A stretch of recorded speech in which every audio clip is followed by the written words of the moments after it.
சமூக நீதிக்கு இது பெரிய கேடு. தனியார் துறையிலும் இடஒதுக்கீடு தேவை.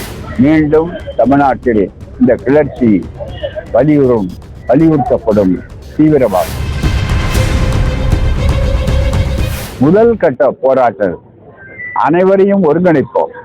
தமிழ்நாட்டில் இது மட்டுமல்ல, இது போல பொதுத்துறை நிறுவனங்கள் என்பது எதனுடைய பங்கு விற்றாலும் அதை எதிர்த்து மிகப்பெரிய ஒரு மக்கள் போராட்டம், மக்கள் பெருந்திரள் போராட்டமாக மக்களை திரட்டி நடத்துவோம். அதனுடைய பாரதூர விளைவுகள் 2 ஆபத்து பற்றி உங்களுக்கு சுருக்கமாக சொன்னேன். முதல்ல, தனியாருக்கு இந்த பொருள் கொள்ளையடிக்கப்பட்டு லாபம் போகிறது என்பது கூட முக்கியமல்ல. சமூக நீதிக்கு இது பெரிய கேடு. எப்போது நிறுவனங்கள் பொதுத்துறை நிறுவனங்களாக ஆகிறதோ அப்போதுதான் தனியார் துறையிலே மிகப்பெரிய இடஒதுக்கீடு இல்லாத காரணத்தால் அந்த இடஒதுக்கீடு வரும். இடஒதுக்கீடு மூலம் எல்லாருக்கும் வாய்ப்பு கிடைச்சது, வங்கிகள், துறைமுகங்கள், விமான நிலையங்கள்ல. இப்ப இடஒதுக்கீடு இல்லாத தனியார் துறையா வருகிறதுனால அந்த நிலை. ஆகவே சமூக நீதிக்கும் பெரிய ஆபத்து. இது சமூக நீதி போராட்டத்துக்கு இன்னொரு தூண்டுதல். ஆகவே அது 2வது பட்சம்.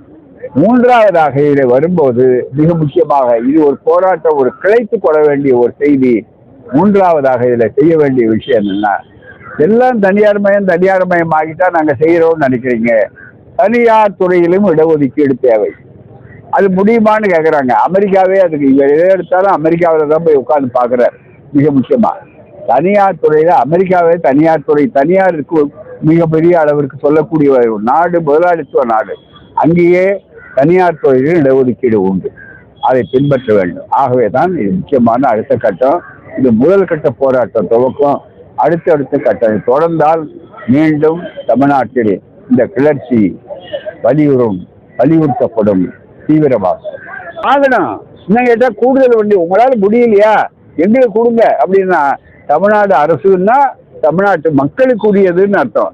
ஆகவே தான் தமிழ்நாடு அரசு வாங்கணும். மிக முக்கியமா அது நிதித்துறை இப்படி இருக்கேன்னு சொல்லாதீங்க. அது அப்படி வாங்கினா அது இன்வெஸ்ட்மெண்ட். ஏன்னா லாபம் உள்ள பங்குகள்.